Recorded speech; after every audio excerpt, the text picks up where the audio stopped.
اور انسان صحیح معنی میں ہے بھی وہی جو دوسرے انسانوں کے کام آئے۔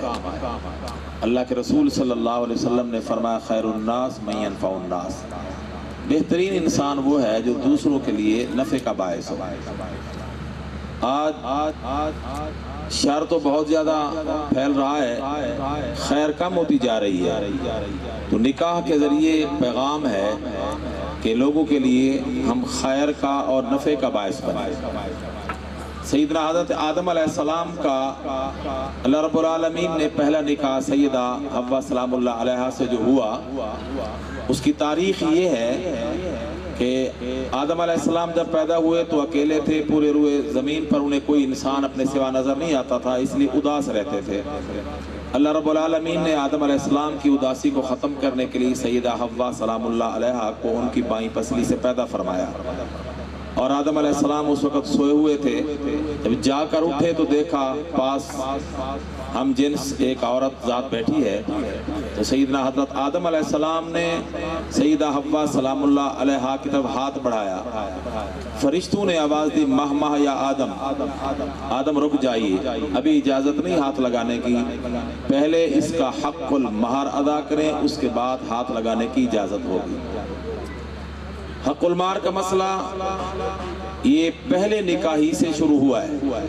شریعت میں اس کی بہت زیادہ اہمیت ہے اور اس کے بغیر نکاح نہیں منعقد ہوتا، لیکن شریعت نے اس میں یہ آسانی دی ہے کہ حق المہر ادھار بھی اس میں ہو سکتا ہے اور نقد بھی، لیکن اگر کوئی آدمی ادھار حق المہر پہ نکاح کر لے تو وہ اس کو معاف نہیں ہو جاتا، زندگی کے آخری لمحے تک بھی وہ اس کے ادا کرنے کا پابند ہے۔ اگر کسی نے حق المہر طے تو کر لیا لیکن ادا نہ کیا تو موت کے بعد اس کی جائیداد میں جہاں اور قرض ادا کیے جاتے ہیں وہاں شرعاً اس کا حق المہر بھی ادا کرنا اس کی بیوی کو یہ ضروری ہوتا ہے، یا تو معاف کرا لیا جائے یا خاتون خود معاف کر دے، ورنہ اس کی ادائیگی ہر حال میں ضروری ہے۔ تو سیدنا آدم علیہ السلام نے فرشتوں سے پوچھا کہ ما مہرها، اس خاتون کے ساتھ میرا نکاح کا کیا حق المہر ہوگا؟ تو اگلی بات ہماری سننے اور سمجھنے کی ہے۔ اللہ کے رسول صلی اللہ علیہ وسلم نے فرمایا کہ فرشتوں نے اللہ رب العالمین کی طرف سے آدم علیہ السلام کو بتایا کہ اس عورت سے آپ کے نکاح کا حق المہر یہ ہے کہ آپ نبی آخر الزمان حضرت محمد الرسول اللہ صلی اللہ علیہ وسلم پر درود شریف پڑھیں۔ یہ پہلے نکاح کا حق المہر ہے۔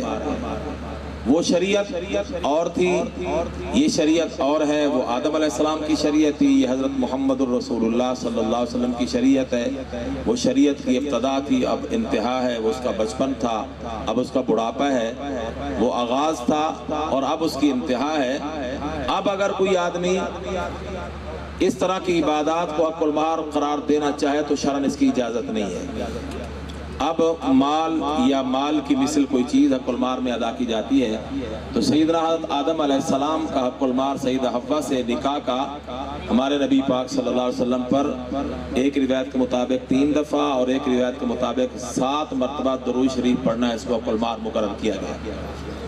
اور یہاں علماء نے ایک بات لکھی ہے کہ اللہ تعالیٰ نے سیدنا آدم علیہ السلام کی بائیں پسلی سے سیدہ حوا سلام اللہ علیہا کو پیدا فرمایا، اس کے نتیجے میں آدم علیہ السلام کی بائیں سائڈ کمزور ہو گئی، کیونکہ جب کسی سے کوئی چیز نکال لی جاتی ہے تو وہ چیز ادھوری ہو جاتی ہے، کمزور ہو جاتی ہے۔ تو آدم علیہ السلام کی بائیں سائڈ سے اللہ تعالیٰ نے سیدہ حوا کو پیدا فرمایا تو ان کی بائیں سائڈ کمزور ہو گئی۔ اور یہ بھی دیکھنے میں آتا ہے کہ جو کمزوری بڑوں میں ہوتی ہے وہ کمزوری چھوٹوں میں بھی آتی ہے۔ آدم علیہ السلام کی بائیں سائڈ کمزور ہو گئی، اس کے نتیجے میں اولاد آدم کی آج تک بائیں سائڈ کمزور چلی آ رہی ہے۔ اسی سے ہم اپنے دینی حوالے سے بھی یہ بات کہہ سکتے ہیں اور سوچ سکتے ہیں کہ اگر ہمارے بڑوں میں دینی اعتبار سے کوئی کمی، کوئی کوتاہی، کوئی کمزوری ہوگی تو وہ کمزوری ہماری اولادوں میں، ہماری نسلوں میں، ہمارے چھوٹوں میں بھی چلے گی۔ اگر گھر کا کوئی بڑا آدمی اللہ معاف کرے کسی نامناسب حرکت کا مرتکب ہے تو وہ چھوٹی اولاد اور چھوٹے گھر کے افراد بھی وہ نامناسب حرکت کا مرتکب ہو جاتے ہیں۔ اگر گھر کا بڑا نشے کا دل دادا ہو تو اولاد میں بھی اس کے اثرات سرایت کرتے ہیں.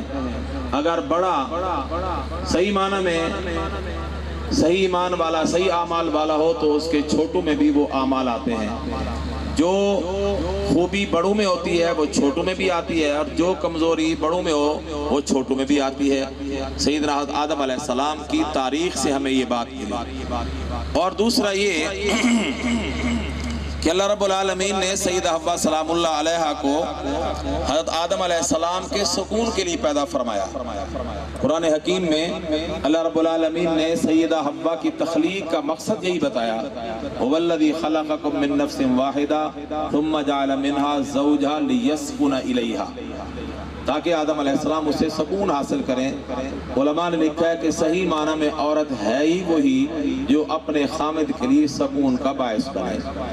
ترمذی شریف بخاری شریف میں حدیث ہے، اللہ کے رسول صلی اللہ علیہ وسلم نے فرمایا، الدنیا کلها متاع وخیر متاع الدنیا المرأة الصالحہ. یہ دنیا ساری کی ساری ساز و سامان ہے، نفع اٹھانے کی چیز ہے، لیکن فرمایا اس دنیا کا سب سے بہترین سامان اور دنیا کی سب سے بہترین نفع کی چیز فرمایا وہ نیک عورت ہے. اور نیک عورت کی صفات اللہ کے رسول صلی اللہ علیہ وسلم نے جو ارشاد فرمائی، اللہ کرے میری ماؤں بہنوں بیٹیوں کو وہ نصیب ہو جائے اگر وہ صفات خواتین و مستورات کو نصیب ہو جائیں، اور وہ عورت پھر جس گھر میں ہوتی ہے وہ گھر حقیقت میں جنت کا منظر پیش کرتا ہے. اللہ کے رسول صلی اللہ علیہ وسلم نے فرمایا کہ اچھی عورت کی ایک صفت یہ ہے کہ اگر اس کا خامد اس کی طرف دیکھے، ان نظر الیہا سرت ہو، اگر خامد اس کو دیکھے تو عورت اس کو خوش کر دے. وَإِنْ آمَرَهَا اطاعت ہو، اگر خامد اپنی بیوی کو کسی بات کا حکم کرے تو اس کی فرما برداری کرے. وَإِنْ غَابَ عَنْهَا حَفِظَتْهُ فِي مَالِهِ وَنَفْسِهِ، فرمایا کہ اگر اس کا خامد اس سے علیحدہ ہو جائے، تھوڑے وقت کے لیے غائب ہو جائے، تو فرمایا اس کی عزت میں بھی اس کی حفاظت کرے اور اس کے مال کی بھی اس میں حفاظت کرے. یہ نیک عورت کی صفات ہے. سیدنا حضرت ابو بکر صدیق رضی اللہ تعالیٰ عنہ کا فرمان ہے کہ مردوں میں حیا بہتر ہے لیکن عورتوں میں حیا اس سے بہترین ہے.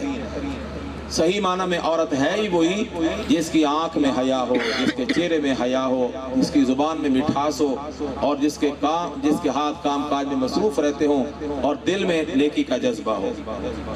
جس عورت میں یہ صفات ہوتی ہیں وہ عورت صحیح معنی میں عورت ہے، اور جس گھر میں ایسی صفات کی حامل عورت ہوتی ہے وہ گھر حقیقت میں جنت کا منظر پیش کرتا ہے. اس لیے ماؤں بہنوں سے بھی اس بات کی گزارش ہے، التماس ہے کہ اپنے اندر یہ اچھی صفات پیدا کر کے صحیح معنی میں عورت بنے. اور ایک بات جو اپنی ماؤں بہنوں سے اور آپ تمام دوستوں سے عرض کرنی ہے وہ یہ ہے کہ شادی خوشی کے موقع پر عموماً نمازیں قضا کر دی جاتی ہیں. شادی خوشی اللہ کا ایک بہت بڑا انعام ہے. سیدنا امام ابو حنیفہ رحمۃ اللہ علیہ جن کے ہم پیروکار ہیں، ان کے نزدیک نکاح کی مشغولیات نفلی عبادت سے بہتر ہیں. مثلا ایک آدمی نکاح نہیں کرتا، وہ صرف نوافل پڑھتا رہتا ہے، اور ایک بندہ وہ ہے جو نکاح کرتا ہے، اولاد پیدا ہوتی ہے، اولاد کے اخراجات، ان کی کفالت، ان کی ذمہ داریاں نبھاتا ہے. تو امام ابو حنیفہ رحمہ اللہ کے نزدیک یہ نکاح کی مصروفیات نبھانے والا شخص نفلی عبادت کرنے والے سے بہتر ہے. تو گویا یہ عبادت ہے، اور عبادت کے موقع پر جو سنت بھی ہے عبادت بھی ہے. اگر اس موقع پر ہم نے اللہ کا فریضہ نماز قضا کر دی تو اس شادی میں کیا خیر برکت ہوگی.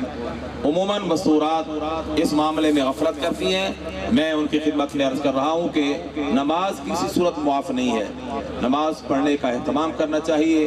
مرد حضرات بھی نماز کا اہتمام کریں، خواتین بھی، اس لیے کہ ہمارے ساتھ یہی چیز ہو جانے والی ہے.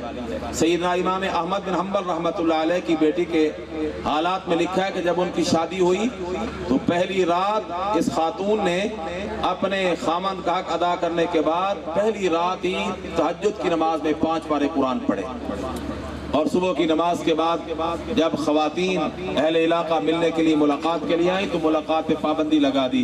فرمایا کہ میرے ابا امام احمد بن حنبل رحمۃ اللہ علیہ نے مجھے یہ تاکیدی حکم فرمایا تھا کہ جو عورت نماز ادا نہیں کر سکتی اس کو نہ چہرہ اپنا دکھانا ہے، نہ اس بے نماز عورت کا چہرہ دیکھنا ہے. اس نو نویلی دلہن کی اس تبلیغ اور واعظ کے نتیجے میں 700 ایسی عورت جو بالکل بے نماز تھی نماز تہجد کی پابند بن گئی. اس لیے میری گزارش ہے کہ تمام حضرات بھی نمازوں کا اہتمام فرمایا کریں اور مائیں بہنیں بھی نمازوں کا اہتمام کریں۔ اللہ تعالیٰ سب کو جزائے خیر عطا فرمائے، بالخصوص اس بچی اور بچے کے نکاح میں ہر قسم کی خیر برکت رحمت پیدا فرمائے۔ وما علینا الا البلاغ۔